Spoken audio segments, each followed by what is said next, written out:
Hello? You still remember me?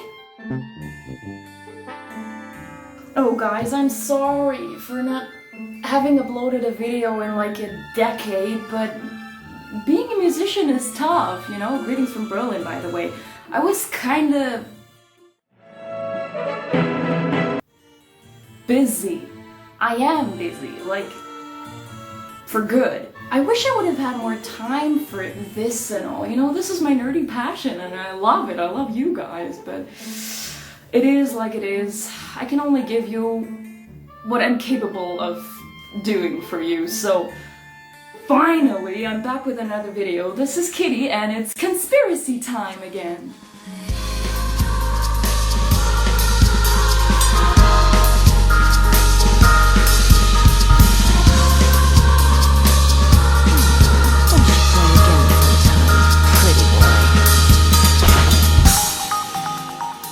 Final Fantasy is a multiverse. There's so many different games by now, and still we find several links between certain game worlds. Sometimes it's a character that travels time and space like Gilgamesh, families like the Highwinds, godlike entities, espers, dragons, airships, castles, crystals, birds, and even planets. I already made a video about the theory that Sphera and Gaia would be connected.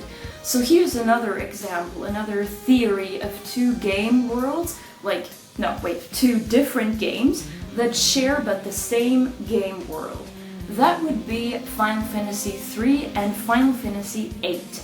There's a theory that 3 somehow is a prequel to 8.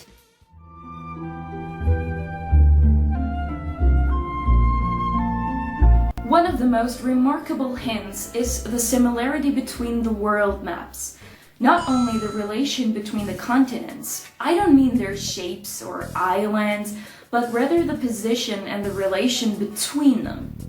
The shapes and sizes are a little bit different, but this circumstance is logically explained later in FF8 on the basis of the extraterrestrial phenomenon called the Tears of the Moon, where every few decades, monsters from the moon fall to the ground. Well, how did they survive that again? Whatever. Causing a massive damage to the landscapes, cities, and entire ecosystems, which would make it harder to recognize the original shape of the region. Got that. Speaking of this phenomenon, a long time ago, a large pillar-shaped crystal allegedly fell from the moon down to the region of Centra. It was found, brought back to the surface, and restored in the lunatic facility in Estar. This pillar seems to take part in the Tears of the Moon thing, or as people say, lunar cry, and the resemblance to the Crystal Tower in 3 is surprisingly close. The Crystal Tower is the place where the imbalance of light and darkness is strongest, and it also contains a portal to a hidden area, which is not the moon. That would have been too obvious, but it's an optional dungeon called Eureka, which is ancient Greek for I have found it. If you actually make it through that hell of a dungeon, you'll stumble across the most powerful equipments of the entire game. But also characters and the locations of plot-relevant places seem to have a connection, such as the Great Salt Lake in 8 and the Cave of Tides in 3. Or we have the floating continent in the lower corner of the world map, and in the other game on the same position, the Deep Sea Research Center. Very suspicious. The crucial hint to this would be the optional cave on the floating continent, where you can fight Bahamut, or decide to live a little bit longer, and on the other hand, the same fight against Bahamut, also optional, in the Deep Sea Research Center. Another strong aspect supporting that theory is the strategy of the main villains. Both Xande and Ultimisia, a demon lord and a witch, try to manipulate time to stop the normal course of life, because they don't want to resign themselves to death. And Zande even succeeded in doing so. He was able to stop time for 1,000 years until the Warrior of Light appeared and made time flow again. Ultimisia exists in the future and tries to compress all three tenses, the past, the present, and the future into one, a single dimension in which only she can exist. Both story plots have a somewhat related starting point. In 3, time has already been stopped for 1,000 years, and in 8, the compression of time spell has just begun.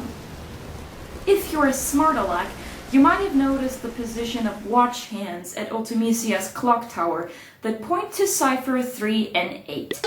Honestly, how many hints do you need? But if that's not enough for you, pay attention to some dialogues in the Dissidia games. They might not belong to the official titles, but for example, it's very obvious that Ultimisia and the Cloud of Darkness are familiar with one another.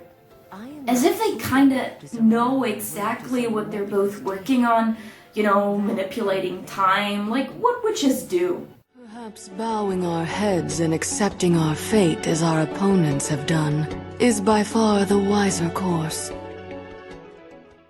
One other character that plays a greater role with... Wait a second. It's just... Oh, not again. Mechthild! Mechthild, wo steckst du? Ich hör dich doch. Zuschauen, nicht mitmachen, habe ich gesagt. Wehe, du störst mich jetzt nochmal.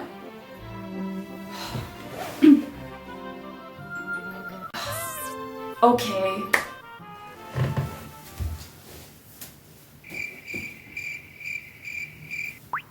Another character that plays a greater role in both games is Hine, or Hine, a sorcerer. It's suspicious that in 8, sorcery cannot be trusted. The whole society is being geared to technology. Even the casual spells cannot be casted when you want to. You have to draw them first from the enemy. Similar to FF6, magic is a dubious thing, which already hints at previous events, such as the evil sorcerer Zande from 3. However, Hine is credited to have created mankind and even the first sorceress. How so? Well, during my research I have found inconsistent sources, but I'm trying to make a good recap for you for what I've found. History class! So the great Hine created mankind as his tools to work for him so that he could rest a while. When he woke up again, they overpopulated the world so bad he thought his only chance of getting control again is through killing their children. This caused a war between him and the humans, and he almost lost. He wanted to get away and offered them his body half, which should be full of magic powers if they let him go. Mankind accepted and continued fighting each other over the body half until they found out that Hine screwed them. Oh no! This body half was nothing but Chad's skin. This made humanity even more angry, and they went out for Hine to finally hunt him down. He had no choice but to stay in constant disguise. To make sure nobody recognized him, he disguises as a woman? Well, I suppose that was the hour where the first witch was born. So, after this theory, the first sorceress he allegedly created was himself? Huh? I don't get it. Anyway, the legend is told by an old man in Ballantown, and since it exists, so does the tradition from one witch passing her power on to the next one. In FF3, Hine appears in a boss fight in his own castle. He is one of the monsters sent by Zande to spread chaos over the floating continent. So if Zande was able to command him now, did his situation completely change from being a god and creator to having fight the fights as his master's henchman? We don't know. But the single fact that Hine appears in only these two parts of the franchise certainly alludes a connection.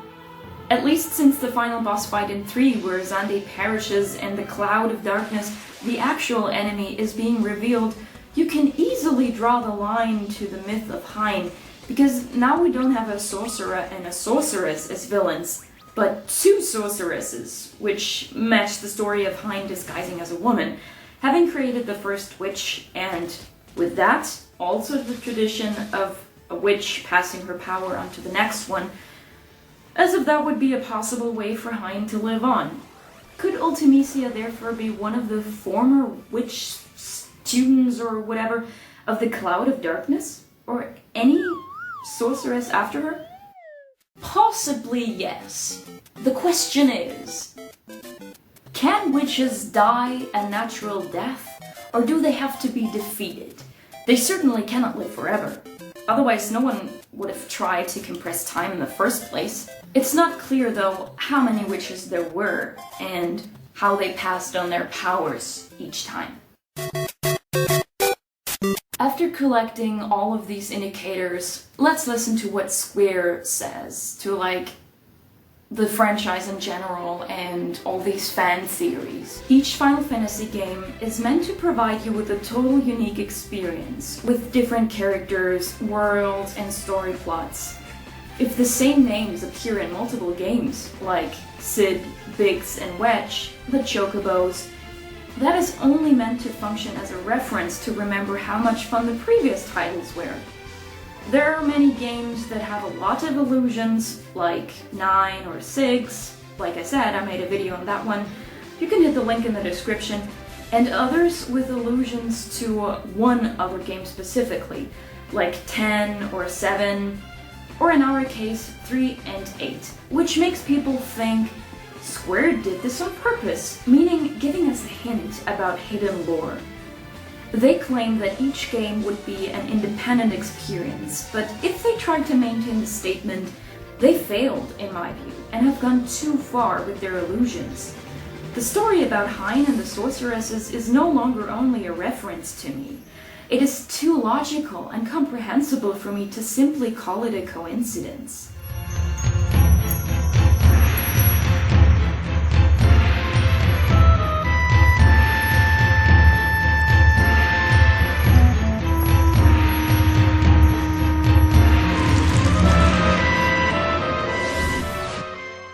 Hence, I declare the theory about FF8 and FF3 having a connection to be true. See you in a few years. See you in my next video.